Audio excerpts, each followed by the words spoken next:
ازيكم يا حبايب قلبي؟ اخباركم ايه؟ يا رب تكونوا بخير وبصحة وسعادة وسلام. النهاردة هروق الدولاب بتاع شهودة.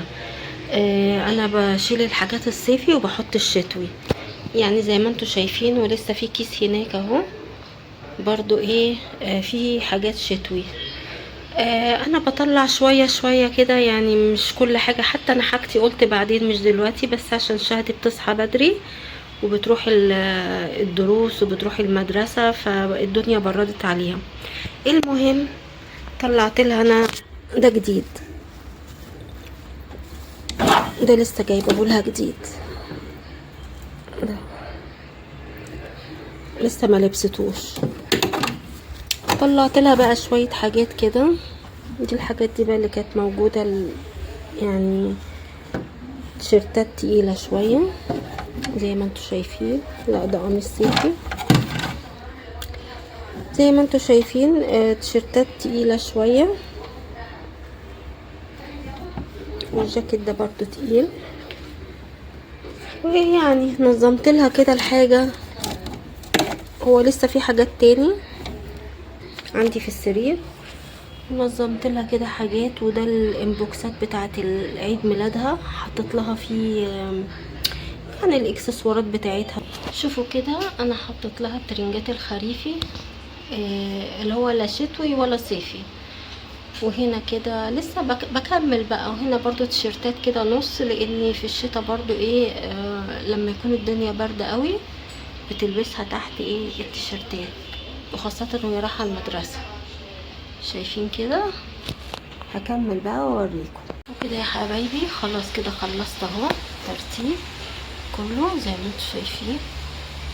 حطيت لها الهدوم،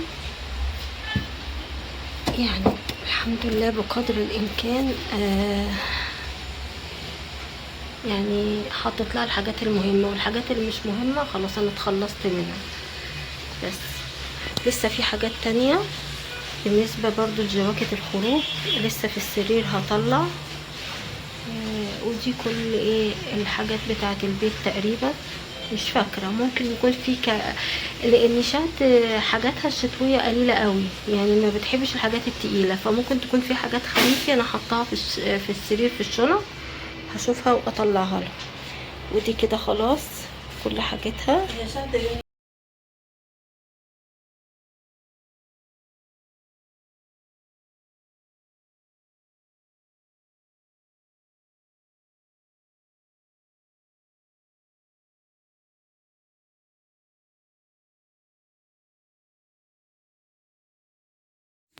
وكده خلاص يا حبايبي انا خلصت الدولاب بتاع شهودة. طبعا لسه في حاجات لسه ما طلعتش. وهنا بقى كنت فرشت الملاية نظيفة.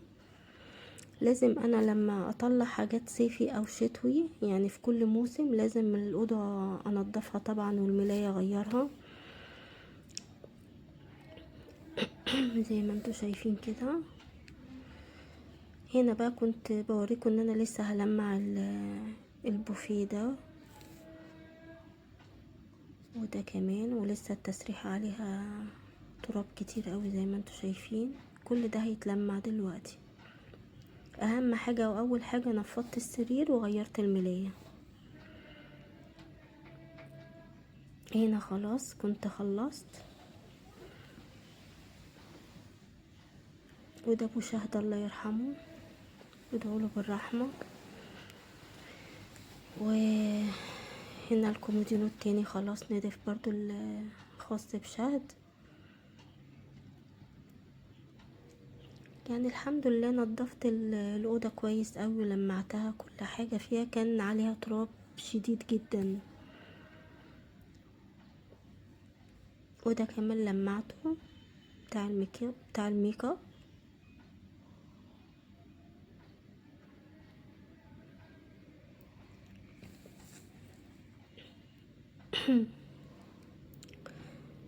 بس كل حاجة اتلمعت وبقت فلة. مش عارفة صوتي مغلق ليه. بقت فلة قشطة، شمعة منورة. وطبعا انتوا عارفين ان الخدديات دي بصلي عليها، عاملاها زي كده الفوتيه يعني.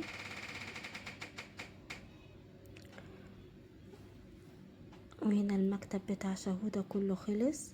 يلا يا حبايب قلبي، اشوفكم على خير وسعادة، وما تنسوش الاشتراك في القناة وفعلوا زر الجرس واعملوا لي لايكات كتير.